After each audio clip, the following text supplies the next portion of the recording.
Welcome to Staines Court Podcast. Over the coming days in the lead up to Easter, we invite you to join with us as we read through Matthew's Gospel.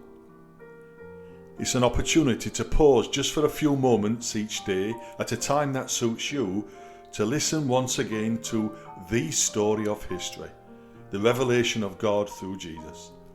Each day a member of this congregation will simply read a passage from St. Matthew for you to listen to and reflect on.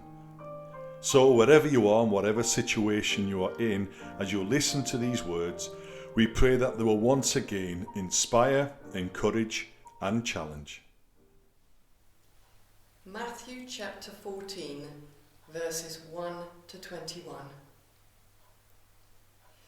At that time, Herod the Tetrarch heard the reports about Jesus, and he said to his attendants, "This is John the Baptist.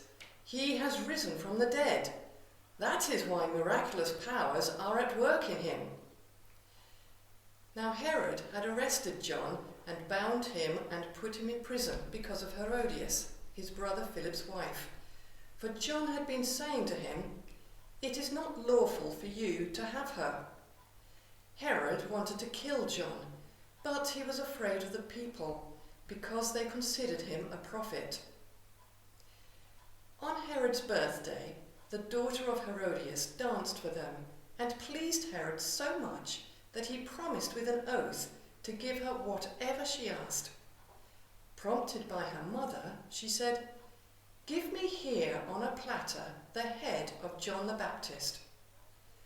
The king was distressed, but because of his oaths and his dinner guests, he ordered that her request be granted and had John beheaded in the prison.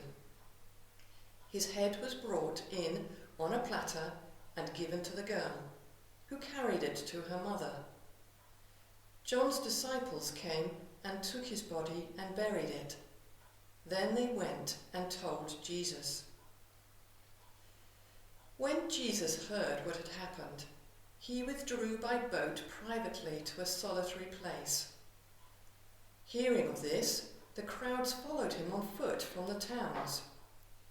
When Jesus landed and saw a large crowd, he had compassion on them and healed their sick. As evening approached, the disciples came to him and said, "This is a remote place, and it's already getting late. Send the crowds away so that they can go to the villages and buy themselves some food." Jesus replied, "They do not need to go away. You give them something to eat." "We have here only 5 loaves of bread and 2 fish, they answered. "Bring them here to me," he said. And he directed the people to sit down on the grass.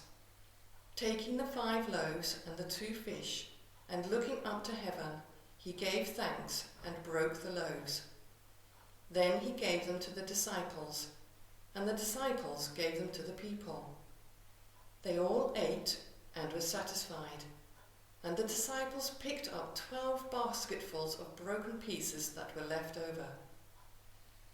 The number of those who ate was about 5,000 men, besides women and children.